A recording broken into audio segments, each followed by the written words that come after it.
The great beats we all have to learn. The rock beat,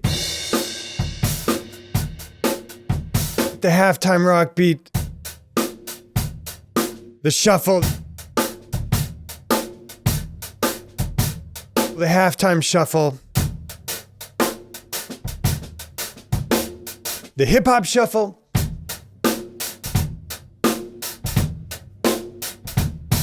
with a few exceptions, a lot of the beats we're going to play over our careers and gigs fall into just a few categories.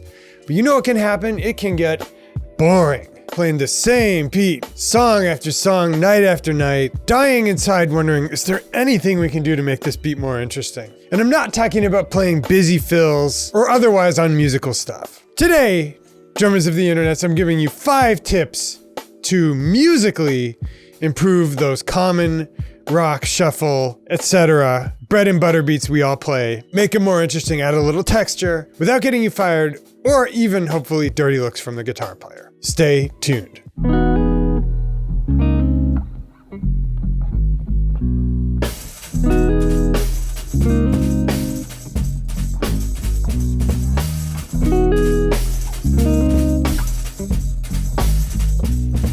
Dude's sponsorship message. Today's video is brought to you by me, the 80/20 drummer. And if you'd like to support the channel, you don't even need to give me any money.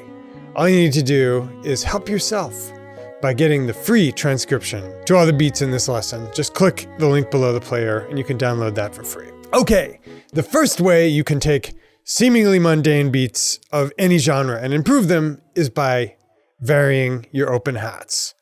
Let's explain. So there's quite a bit you can do just by opening your hats in surprising and unconventional places. For instance, if you're playing a straight ahead rock backbeat groove, you're probably familiar with opening the hats on the and of 3, right?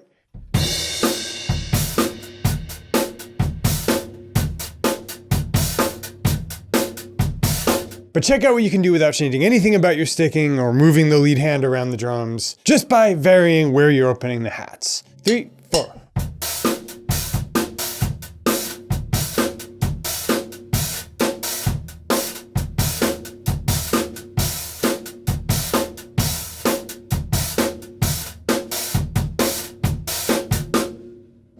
And of course, there are easier ways and harder ways to do this. If you want to be strict with your kick drum, I'd recommend just playing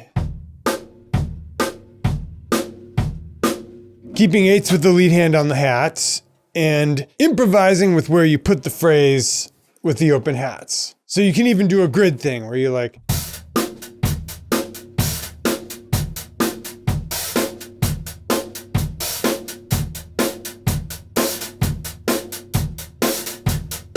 etc. Or you can be a little more freeform and just see where the spirit takes you.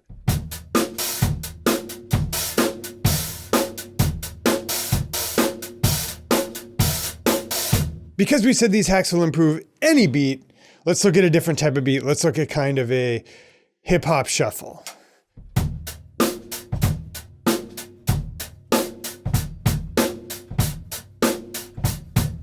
So depending on what you're playing on the hats, I'm playing quarters here, you can do exactly the same thing. And you could have an ostinato between the kick and the snare that sounds like this. And just as before, we can practice opening the hats in musical places and making phrases.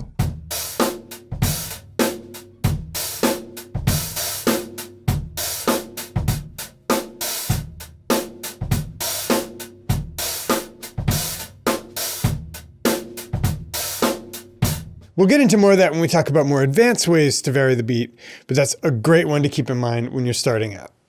The next trick for improving any beat is to linearize it. Let's get deeper into that. When we talk about linearizing a beat, what we really mean is that in conventional beats, you have the lead hand keeping kind of an ostinato, either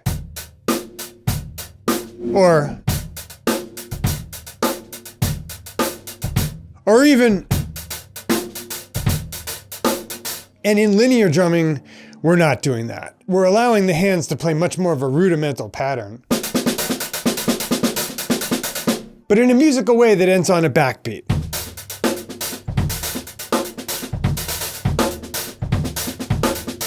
To be strictly linear, that means that no two limbs are playing together ever. For our purposes, we don't really need to do that. An easy way into linear playing is just to take the exercise we did last time with the open hats and make what were the accented open hat strokes just the only strokes. So 3, 4.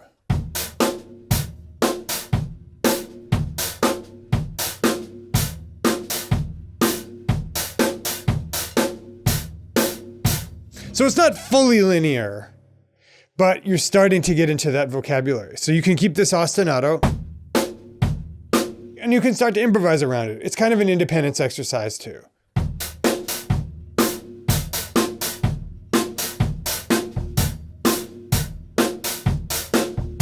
If you want to talk about a slow shuffle, like a Everybody Wants to Rule the World shuffle, instead of playing 3, 4,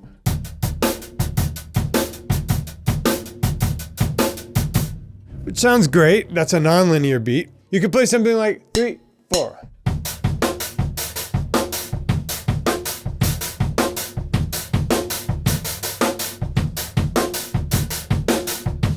Let's play that a little slower. 3, 4.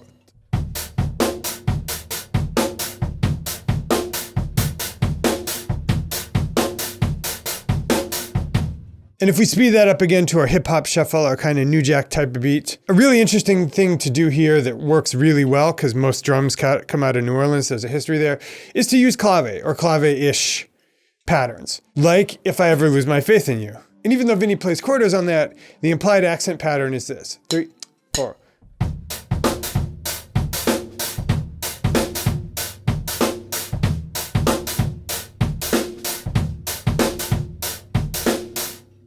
So that's kind of a 2-3 clave. You can reverse that. 3, 4.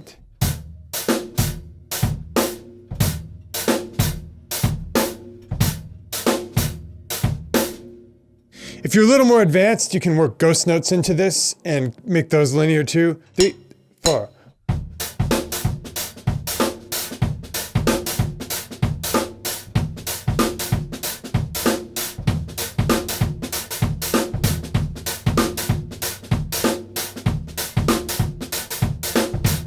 And that's a quick way into linearizing your beats. All right, once you've linearized your beats, there's a way to add more variety to them that's not about playing busy fills. I'm talking, of course, about orchestration. Let's talk.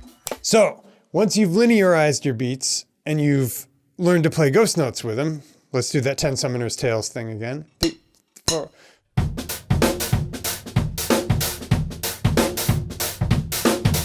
You can then start to orchestrate them, because not every accented stroke needs to be on the hats and not every unaccented stroke needs to be on the snare.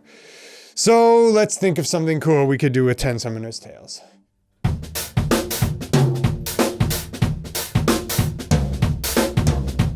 I like it if you play the floor tom on the and 4. 3, 4.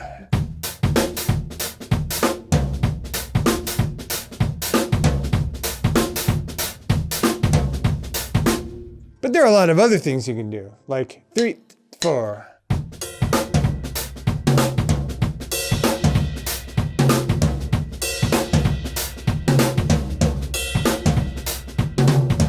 One thing to note here, and you'll have the transcriptions, as I said at the top of the lesson, but the more linear you get, the less it's about independence and the more it's about an actual sort of written out part that you learn and then vary.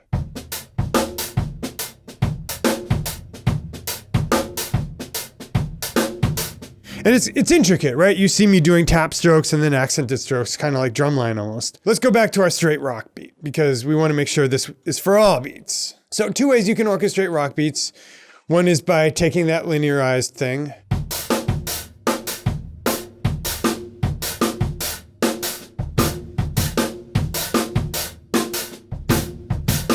You can move those accented and unaccented strokes wherever you want, or wherever it lies nicely on the kit. So 3, 4.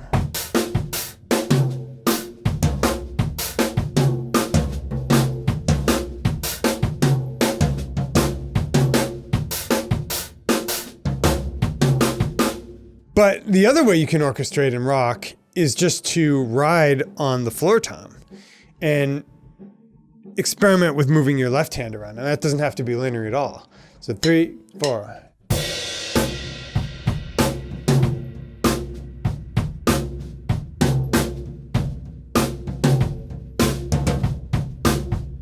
There's a lot you can do with tom rock, and for a much deeper dive into that, check this lesson. Finally, one more orchestration I really like is the kind of Chris Dave move where you move the left hand to the high tom to catch a little ghost note commentary. So if you're playing on the snare,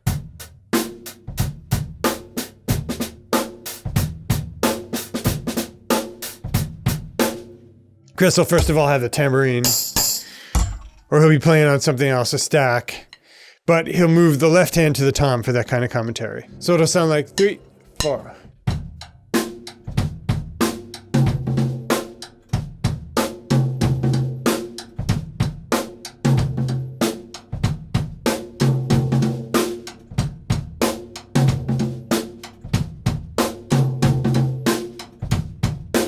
Etc., etc. The fourth way we're going to talk about to murder out our beats, to make our beats more musical and more interesting, is by using halftime, double time, and even quarter time. The next thing to know is that you have full permission to turn your beat into halftime. Like if you're playing along with a rock groove,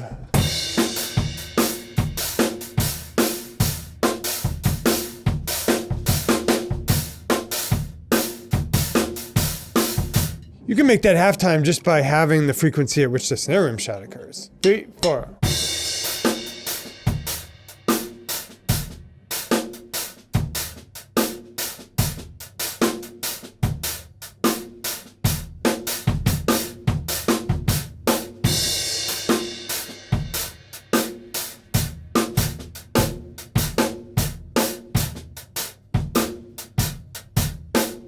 You can even make it quarter time.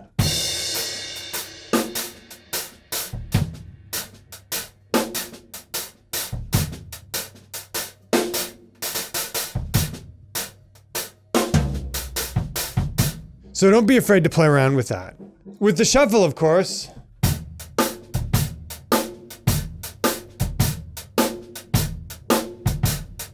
Bernard Purdie took that, made it halftime.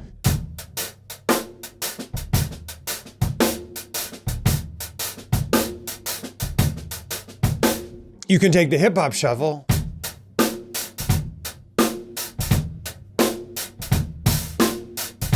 and make that halftime. 3, 4.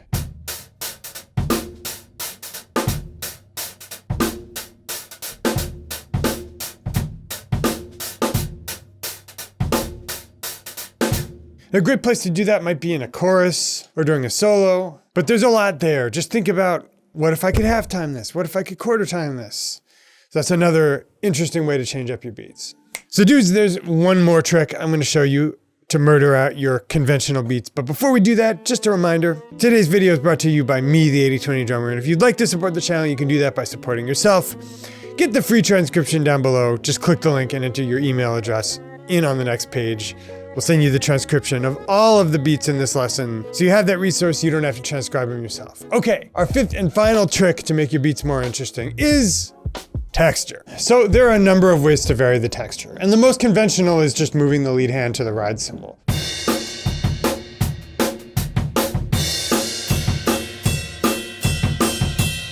Everybody knows that one. But you can also move the lead hand to the snare. What?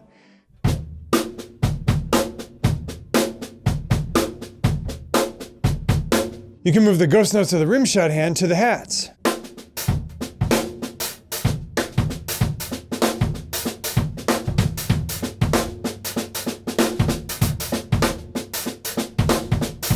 You can use a cross stick.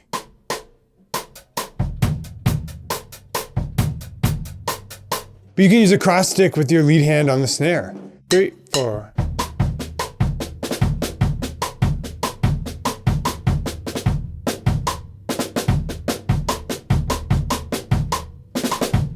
Finally, you can alternate between head strokes and rim shots, or even rim strokes, with the right hand. 3, 4.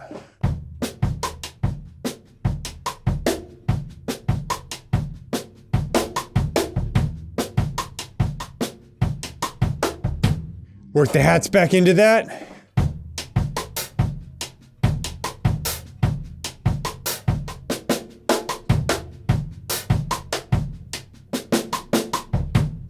let's show one way you might take a very basic halftime rock beat and orchestrate it this way. So 3, 4.